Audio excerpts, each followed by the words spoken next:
امام حسن کے پاس ایک بندہ ہے، بڑی مزیدار بات داتا علی اجویری نے لکھی، مجھے پڑھ کے بڑا ہی مزہ آیا اور سمجھ بھی آئی کہ اہل بیت نبوت کی اصل مخالفت کون کرتا ہے۔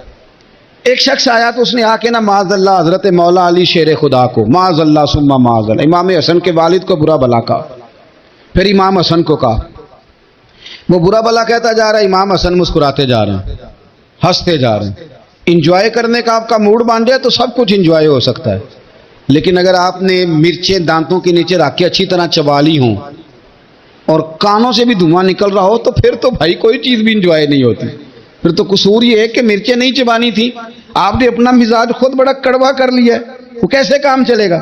وہ آیا تو اس نے آ کے نا امام حسن کو، آپ کے والد کو معاذ اللہ ثم معاذ اللہ نقل کفر نہ باشد برا بلا کہا۔ وہ کہتا جا رہا ہے، امام صاحب ہنستے جا رہے ہیں۔ جب وہ تھک گیا تو امام حسن فرمانے لگے، روٹی کھانی ہے؟ بھوک تو نہیں لگی ہوئی؟ کہنے لگا بڑی لگی ہوئی ہے۔ فرمانے لگے اس کو روٹی کھلاؤ، اس کو روٹی کھلائی، فرمایا تیرا حال؟ کہنے لگا بڑا غریب ہوں۔ ایک پیالے میں چاندی بھر کے امام حسن نے اسے دی، اور جب اس کو دے دی نا تو غور سے چہرہ دیکھنے لگا، کہنے لگا آپ کا حلم دیکھ کے، سخاوت دیکھ کے مجھے یقین آ گیا ہے کہ آپ واقعی خون رسول ہیں۔ امام صاحب فرمانے لگے یہ بیچارہ اصل میں تنگ ہے اپنی زندگی سے، اصل اس کا حال کوئی نہیں تو میرے ساتھ یہ حرکتیں کر رہا ہے۔ تو یہ آپ سمجھیں اس بات کو، کچھ لوگ بیچارے ویسے ہی تنگ ہوتے ہیں، پریشان ہوتے ہیں، ویسے ہی بلا وجہ معاملہ ہی کوئی نہیں۔ امام حسن رضی اللہ تعالیٰ عنہ نے ہمیں سبق دیا ہے۔ وہ علامہ اقبال کہتے ہیں کہ ایک مولانا نا میرے سامنے نا ایک بھوکے آدمی کو سامنے بٹھا کے تو حدیث پاک کا درس دے رہے تھے۔ بندے کو بھوک بڑی لگی ہوئی تھی، وہ درس دیتا جا رہا ہے۔ تو اقبال کہتے ہیں میں نے اسے کہا کہ فاقہ کش کو درس شریعت سے کیا غرض، اس کے شکم کی آگ کو تو روٹی چاہیے، میں اسے روٹی کھلا، اسے تیری کوئی سمجھ نہیں آ رہی، تو بھوک لگی ہوئی ہے، پہلے کھانا کھلا لے، پھر ذرا اس کے ہوش ٹھکانے آئیں گے، پھر اسے دین کی بات بتانا۔ ہم لوگوں کا ذہن نہیں سمجھتے کہ بندہ کس قسم کا ہے۔ ہم خود اپنے آپ کو اتنا نفسیاتی طور پر کمزور کر لیتے ہیں، سوچ سوچ کے کہ فلانا بڑا ہو گیا ہے، میں چھوٹا رہ گیا ہوں، فلاں آدمی آگے نکل گیا ہے، میں پیچھے رہ گیا ہوں۔ یہ چیز انسان کو کمزور کرتی ہے۔ انسان اگر یہ تصور کر لے کہ جو میرے حق میں بہتر تھا میرے رب نے مجھے عطا کر دیا ہے، اسے سکون نصیب ہوتا ہے، پھر نفسیاتی مسائل ختم ہوتے ہیں۔ بڑے بڑے سمجھدار لوگوں کو کالا جادو ہو جاتا ہے، اور بڑے بڑے عقل مند لوگ ہوتے ہیں جن کی بھابھی انہیں نظر لگا دیتی ہے۔ بڑے بڑے سمجھدار لوگ ہوتے ہیں کہ جن کی دکان کے آگے کوئی تعویذ پھینک جاتا ہے۔ بڑے سمجھدار لوگ ہیں لیکن وہ چھوٹی چھوٹی باتوں سے اتنے کمزور ہو گئے کہ سانپ سے ڈرتے ڈرتے رسیوں سے بھی ڈرنا شروع کر دیا۔ رسیوں سے، وہ جی میں صبح کل چل رہا تھا تو میرے پیچھے کوئی چل رہا تھا تو میں نے کہا سایہ ہوگا آپ کا، وہی ساتھ چلتا ہے۔ ایک حدیث ہے ترمذی شریف کی، اسے یاد کر لیں، بڑا نفع دے گی۔ میرے نبی کریم علیہ السلام نے فرمایا اگر ساری دنیا مل کے بھی تیرا نقصان کرنا چاہے تو جب تک رب کی مشیت نہ ہو تیرا نقصان ہو نہیں سکتا۔ ختم ہو گئی بات، باہر آ جائیں اس چیز سے۔ اور فرمایا سارے زمانے کے لوگ مل کر تیرا نفع کرنا چاہیں تو جب تک اللہ نہ چاہے وہ تیرا کوئی نفع کر نہیں سکتے۔ نقصان بھی اللہ کی مشیت پہ ہے، نفع بھی اللہ کی رضا پہ ہے، تو پھر آپ بلا وجہ لوگوں کو دیکھ کر ٹینشن کیوں لیتے ہیں؟ پریشانی کاہے کی ہے؟ آزمائش کس بات کی ہے؟ اپنے آپ کو سکون دیں، اپنے آپ کو مطمئن کریں، کہیں رب بڑا ہی مہربان ہے، اس نے جہاں اچھا سمجھا ہے وہاں اس نے مجھے رکھا ہے۔ اپنے ذہن کو اطمینان دیں، سکون دیں۔ میرے نبی کریم علیہ الصلوۃ والسلام کی پوری حیات مبارکہ میں آپ کو شکوہ نہیں ملے گا کہیں بھی۔ حضور یتیم پیدا ہوئے، کتنی دفعہ آپ کو کتابوں میں ملتا ہے کہ حضور روئے ہوں کہ میرا باپ ہوتا تو ایسے ہوتا، میری اماں ہوتی تو ایسے ہوتی۔ ہم روز نہیں روتے۔ نبی کریم صلی اللہ تعالی علیہ وسلم نے اپنی زندگی ساری آزمائشوں میں گزاری۔ کہیں آپ کو محسوس ہوتا ہے کہ نبی کریم صلی اللہ علیہ وسلم کسی کے پاس بیٹھے اور فرمایا آؤ میں تمہیں اپنے دکھ سناؤں؟ ہمیں تو مسئلہ بن گیا ہے، ہم لوگوں نے اپنے آپ کو غیر مطمئن بنا لیا ہے۔ ہم ان ساری چیزوں کی ڈیمانڈ کرتے ہیں جو ہمارے مالک نے مناسب نہیں سمجھی ہمیں دینی۔ ہمیں اپنے آپ کو مطمئن کرنا چاہیے، سکون میں رکھنا چاہیے۔ اگر آپ تھوڑا سا اپنے آپ کو سکون دیں، اطمینان دیں، کہیں الحمدللہ، اللہ تبارک و تعالی جہاں جس کو چاہتا ہے وہاں اسے بٹھا دیا کرتا ہے۔ پھر ہم لوگوں کا منصب چھیننا چاہتے ہیں، حسد کرتے ہیں، بغض پیدا ہوتا ہے، عداوت پیدا ہوتی ہے، نقصان ہوتا ہے۔ فطری طور پر جو صلاحیتیں اللہ نے دی ہوتی ہیں ان کو بھی زنگ لگ جاتا ہے، زنگ لگنے لگتا ہے ان سب چیزوں کو جو اللہ نے اپنے فضل سے ہمیں دی ہوتی ہیں۔ تو بات کو یاد رکھیں، زندگی میں آپ مطمئن ہو جائیں کہ رب کریم نے جو دیا ہے وہ کمال ہی دیا ہے، کمال ہی۔ حضور کی ایک زوجہ محترمہ تھی تو ان کے ہاتھ ذرا لمبے تھے، مومنوں کی ماں۔ بعض خواتین نے ان سے کہا کہ لمبے ہاتھوں والی، ہم بنا لیتے ہیں نا یہ بھی بات کہ اس کا ناک موٹا ہے تو اس کی آنکھیں چھوٹی ہیں تو اس کے کان بڑے ہیں تو اس کے ہاتھ کیسے ہیں، تو کہا لمبے ہاتھوں والی۔ تو وہ پریشان ہو گئی، نبی کریم علیہ السلام تشریف لائے، کیا ہوا؟ عرض کی یا رسول اللہ مجھے لمبے ہاتھوں والی کہتے ہیں۔ تو حضور فرمانے لگے یہ پریشان ہونے والی بات ہے کہ خوش ہونے والی بات؟ یا رسول اللہ کیا مطلب؟ فرمایا تو کہہ کہ رب نے لمبے ہاتھ اس لیے دیے ہیں تاکہ میں سخاوت زیادہ کر سکوں، میں سخاوت زیادہ۔ یہ جو میرا چہرہ ہے نا، یہ جو آپ کا چہرہ ہے، یہ آپ کی چاہت ہے کہ اللہ کی؟ فی ای صورت ما شاء رکبک، اللہ فرماتے ہیں جیسے میں نے چاہا ہے ویسے تجھے بنایا ہے۔ تو اگر میرا موٹا ناک، میری چھوٹی آنکھیں، میری بڑی آنکھیں، میرے چپٹے کان، یہ میرے تو نہیں، یہ تو میرے رب کی چاہت ہے۔ مجھے اپنے موٹے ہونٹوں سے نفرت کرنی چاہیے کہ اللہ کی چاہت سے پیار کرنا چاہیے؟ مجھے اپنے کالے رنگ پر پریشان رہنا چاہیے کہ رب کی چاہت پر مجھے پیار آنا چاہیے؟ اللہ کی چاہت پر پیار کر، یہ چاہت ہے اللہ کی، یہ چاہت ہے۔ تو اللہ کی چاہت سے محبت کر۔ تو پریشان ہو رہا ہے فلانے کا رنگ ہو رہا ہے تو میرا کالا ہے، فلانے کا مکان بڑا ہے تو میرا چھوٹا ہے، فلاں بڑی گاڑی میں کیسے بیٹھ گیا؟ بھئی اللہ نے چاہا تھا بیٹھ گیا۔ میرے اعلیٰ حضرت رحمۃ اللہ علیہ فرمایا کرتے، حسد کرنے والا بندوں پر اعتراض نہیں کرتا، اللہ پر اعتراض کرتا۔ وہ کہتا ہے اللہ اسے کیوں دیا ہے، اتنا کیوں دیا ہے، معاذ اللہ وہ اللہ کی تقسیم پر اعتراض کرتا۔ حسد کرتے ہو بے چین رہو گے، حسد آپ کے دل کو تڑپا کے رکھ دے گا، چھوڑے۔ اللہ بڑا کریم ہے، جس کو جہاں چاہتا ہے وہاں بٹھا دیتا ہے۔ آپ قطعاً اس بحث میں نہ پڑے کہ اللہ نے کس کو کتنا دیا ہے، کب دیا ہے، کیوں دیا ہے، وہ بڑا بے نیاز ہے۔ حسد آپ کو تباہ کرے گا۔ دنیا میں پہلا گناہ جو ہوا تھا وہ حسد تھا۔ ابلیس نے حضرت آدم سے حسد کیا، کہنے لگا میں بہتر ہوں، سرداری اس کو مل رہی ہے، یہ تو اللہ کو پتہ ہے نا کس کو دینی ہے۔ اور دنیا میں پہلا قتل حسد کی وجہ سے ہوا۔ حابیل قابیل کے درمیان حسد کا معاملہ تھا، خاتون کا نکاح اس سے کیوں ہو رہا ہے، مجھ سے ہونا چاہیے۔ حسد تباہی کرتا۔ آپ یقین کریں، یعنی دکاندار کے سامنے دوسری دکان پڑتی ہے اور پریشان ہو جاتا ہے، وہ کہتا ہے میرا کیا بنے گا؟ لا حول ولا قوت الا باللہ العلی العظیم۔ یعنی تیرا کیا خیال ہے کہ تیرے حصے کی روٹی وہ کھا جائے گا؟ اتنا چھوٹا دل۔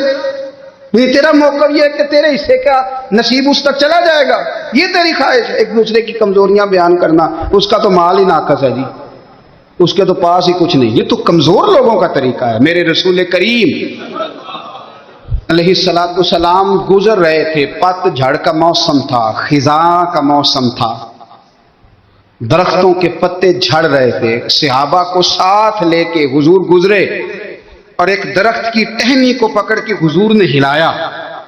صحابہ فرماتے ہیں کہ چھم چھم اس کے پتے گرے، زمین پر ڈھیر لگ گیا۔ حضور نے فرمایا دیکھا تم نے کیا ہوا؟ حضور ہاں۔ فرمایا کتنی تیزی سے پتے جھڑے ہیں، صرف تنا رہ گیا ہے اور خالی ٹہنیاں رہ گئی ہیں، کوئی حسن بچا ہے؟ حضور نہیں۔ تو نبی کریم فرمانے لگے جو حسد کرتا ہے نا اس کی نیکیاں بھی اسی طرح جھڑ جاتی ہیں،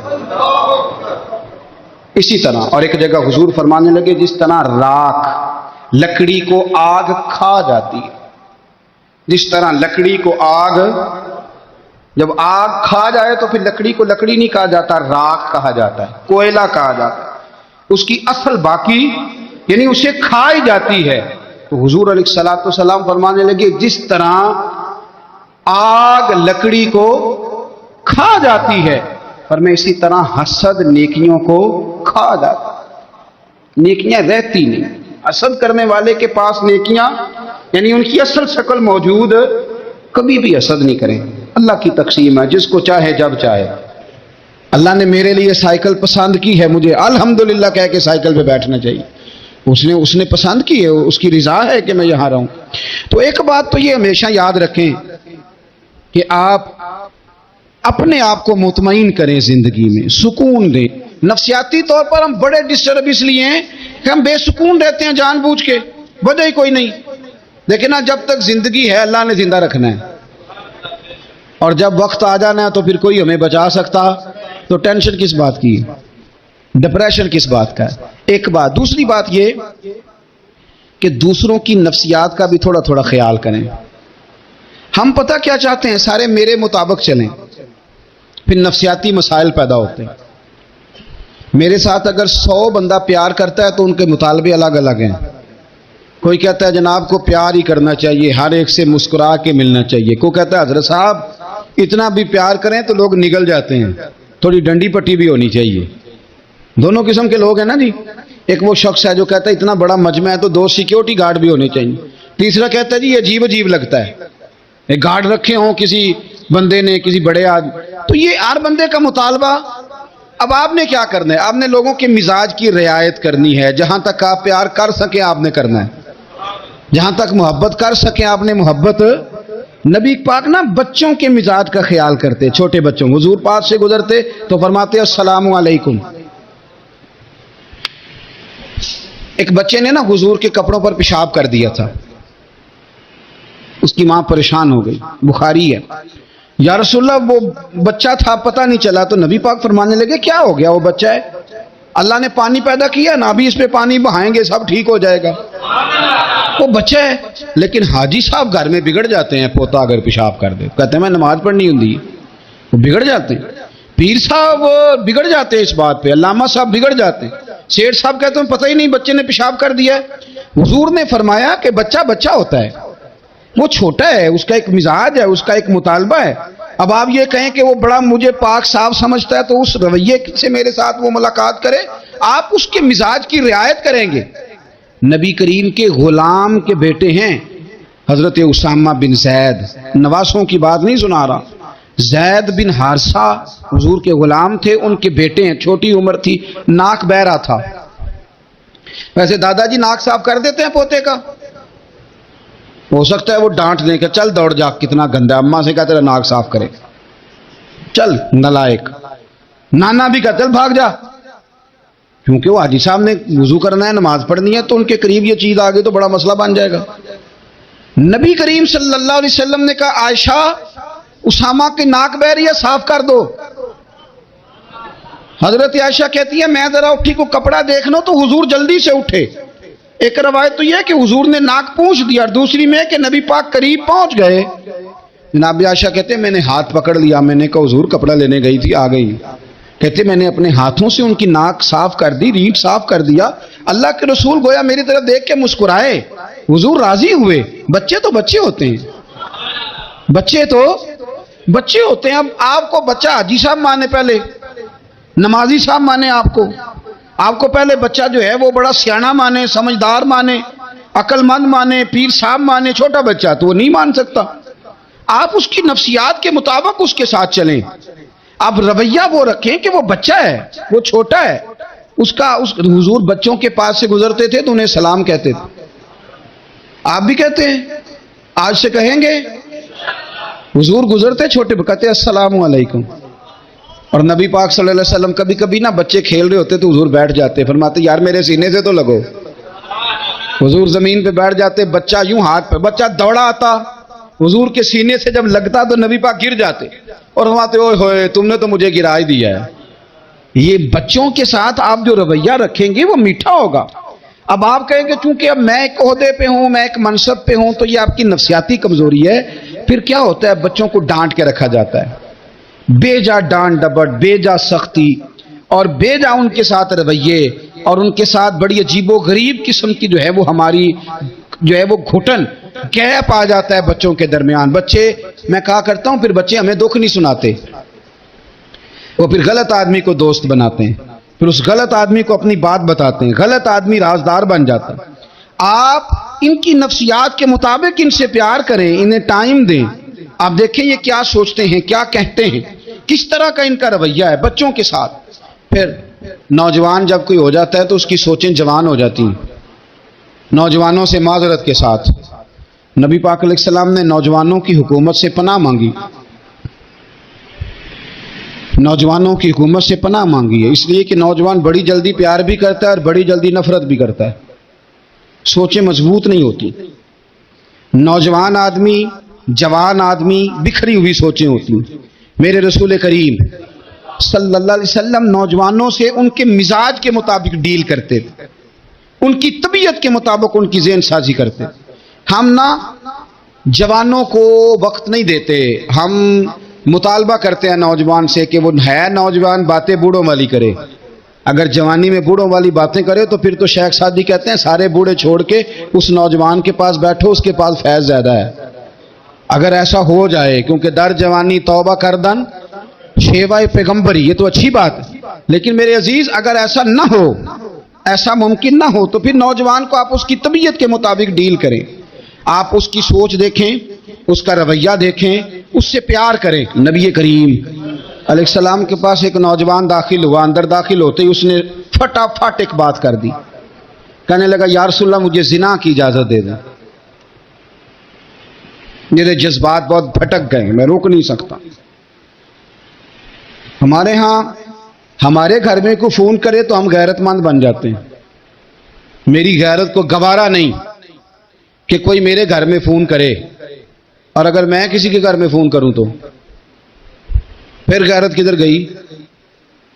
پھر بھی آپ غیرت مند نہیں صاحب، پھر بھی آپ غیرت مند نہیں۔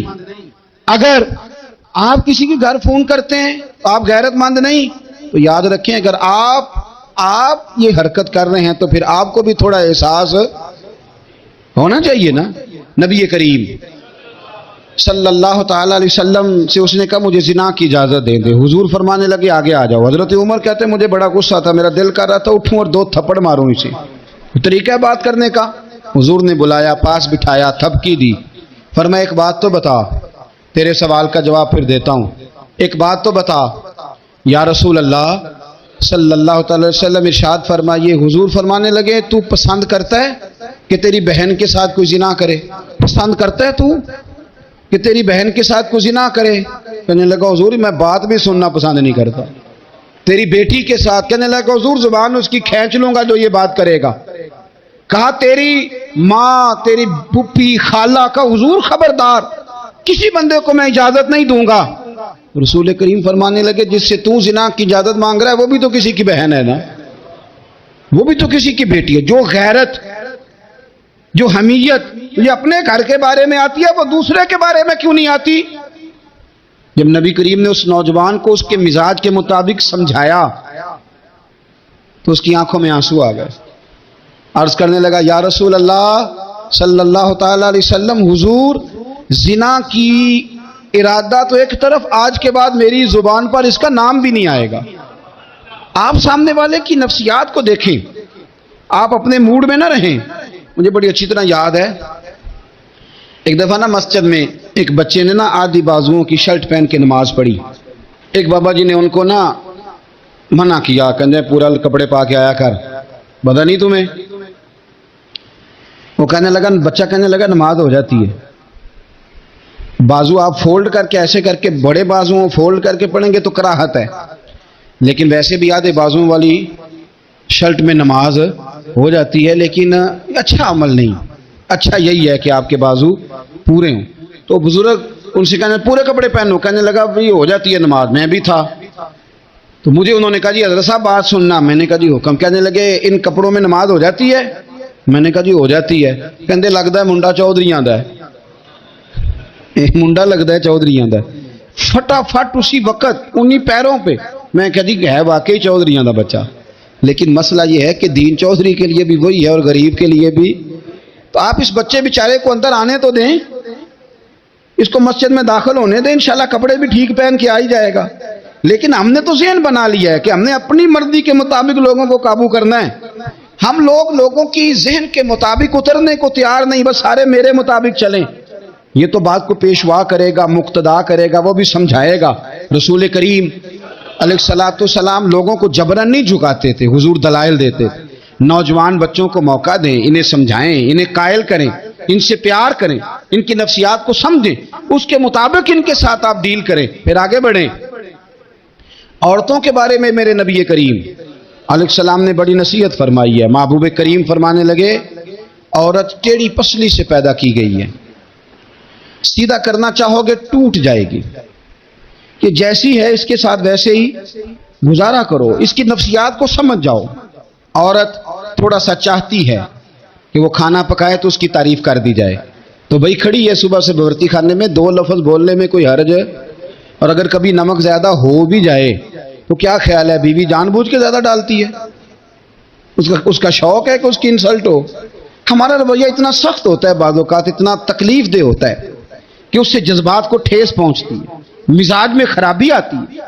تھوڑی تعریف دیکھیں، عورت چاہتی ہے تھوڑا سا کہ میرے خاندان والے، میرے سسرال والے میری تھوڑی عزت کریں، تو وہ اگر سارا کچھ چھوڑ چھاڑ کے آ گئی ہے تو جس طرح ہم اپنی بیٹی کے لیے ذہن رکھتے ہیں عزت کا، اگر تھوڑا اس کے لیے بھی بنا لیں گے تو میرا خیال ہے کوئی حرج والی بات. ہم نا لوگوں کا خیال رکھنے کی بجائے لوگوں کو چڑھاتے ہیں. ناراض تو نہیں ہو جائیں گے آپ؟ نہیں، رہن دینے ہیں، لگتا ہے تو ہو جانا ہے. بھائی چڑھاتے ہیں لوگ. کسی نے کہہ دیا نا کہ یہ میرے گھر نہ آئے آج کے بعد، باپ نے بیٹے کو کہہ دیا یہ تیرا رشتہ دار نہ آئے، وہ کہتا ہے تو سویرے ضرور آئی، ویکھاں گا تینوں کیڑا ڈکدا ہے، آنا صبح. وہ کسی نے کہہ دیا نا اس گلی سے نہ گزرنا، کہنا میں ابھی گزروں گا، تو دیکھ لے جو تو نے کرنا ہے. ہم لوگوں کی نفسیات کے بلکہ پتہ چل جائے نا فلانے کو فلان چیز بری لگتی ہے، اس کو لوگ زبردستی کرتے ہیں، چڑھاتے ہیں، نفرتیں پیدا کرتے ہیں، اس کے اندر غرور لاتے ہیں، مزاج کے اندر چڑچڑا پن پیدا کرتے ہیں. یہ کام نہ کریں. آپ اپنے لیے کیا گراؤنڈ بنا رہے ہیں کہ لوگ آپ سے نفرت کریں، لوگ تکلیف دیں آپ کو؟ یہ نوجوان بچے کسی نے ہارن دے دیا گاڑی کا، تو آپ اس نے گاڑی پیچھے کرنی نہیں، وہ ماں بدولت کو ہارن بجا دیا ہے. یہ مہذب قوموں کا یہ رویہ نہیں ہوتا. یہ تو وہ قومیں ہیں جو مطلب بڑی تنگ ہیں اپنے آپ سے، یہ بڑے آوازار لوگ ہیں. ٹھنڈے رہیں، میٹھے رہیں، پیار کریں، دوسروں کے جذبات کا احساس کریں. نبی کریم صلی اللہ تعالی علیہ وسلم نے ایک دن حضرت عائشہ صدیقہ سے کہا عائشہ تیرے ساتھ ایک بات نہ کروں، حضور کریں. فرمایا جب تو ناراض ہوتی ہے تب بھی مجھے پتہ چل جاتا ہے، اور جب تو راضی ہوتی ہے تب بھی مجھے خبر ہو جاتی ہے. اتنا دھیان رکھتے ہیں خامن گھر میں کہ اب اس کی پوزیشن کیا ہے اور اب یہ کیا سوچتی ہے اور کس بات پہ اس کو جو ہے وہ ناراضگی ہوتی ہے. مجھے جب تو راضی ہوتی ہے تب بھی پتہ ہوتا ہے ناراض. تو حضرت عائشہ کہتی ہے نہیں نہیں حضور ایسی تو بات ہی کوئی نہیں، آپ بتائیں. حضور فرمانے لگے جب میں کسی اور زوجہ کے پاس تھوڑا وقت گزار لیتا ہوں زیادہ، اور جب میں آتا ہوں تو ناراض ہوتی ہے. یا رسول اللہ آپ کو کیسے پتا؟ فرمایا بتاؤں؟ حضور بتائیں. فرمایا اس وقت جب تو قسم اٹھاتی ہے تو کہتی ہے لا و رب ابراہیم، مجھے ابراہیم کے رب کی قسم. اور جب تو مجھ سے راضی ہوتی ہے تو کہتی ہے لا و رب محمد، مجھے محمد کے رب کی قسم. تو پھر حضرت ابراہیم کا نام لے لے کے کہ حضرت عائشہ کہنے لگی محبوبہ قربان جاؤں، بات بالکل ٹھیک ہے. ایسے ہی ہے یا رسول اللہ، بالکل بالکل ایسے ہی ہے. جب تھوڑی خفگی ہوتی ہے تو میں یہ کام، تو حضور تو لوگوں کے مزاج کا خیال کرتے تھے، نبی کریم کو تو پتہ ہوتا تھا. لیکن ماں بدولت کہتے ہیں سارے میرے مرضی کے مطابق چلیں. ہاں میں نے زندگی میں یہ تجربہ بھی کیا ہے کہ آپ لوگوں کا خیال رکھنے لگ جاتے ہیں تو لوگ خراب بھی ہو جاتے ہیں، اس میں کوئی شک نہیں. وہ سمجھتے ہیں شاید میری ضرورت بڑی ہے. نہ یہ بات نہیں بھائی، بات کچھ اور ہے. حضور رحمت اللہ للعالمین ہے نا، تو کافر ہے یا منافق ہے حضور کی تو ڈیوٹی ہے پیار کرنا. لیکن کافر کو تو چاہیے نا کلمہ پڑھے، منافق کو تو چاہیے نا مومن بنے. او بھائی میں نے کہا وہ بزرگ ہیں، ان کی ذمہ داری ہی پیار کرنا ہے، وہ جو بھی جائے گا اس سے. لیکن تو بتا تو نے پیار میں سے سیکھا کیا ہے، لیا کیا ہے، تیرے اوپر اثر کیا ہے؟ پیار کرنا، شفقت کرنا اور ہے، یہ جملہ میرا یاد رکھنا. پیار کرنا کسی سے اور ہے اور اس سے راضی رہنا یہ بات اور ہے. محترم ناظرین، اگر آپ کو میری ویڈیو پسند آئی ہے تو ویڈیو کو لائک کریں، شیئر کریں اور بیل آئیکن کو پریس کریں، اور میری ایسی ہی مزید ویڈیو دیکھنے کے لیے میرے چینل کو سبسکرائب کریں.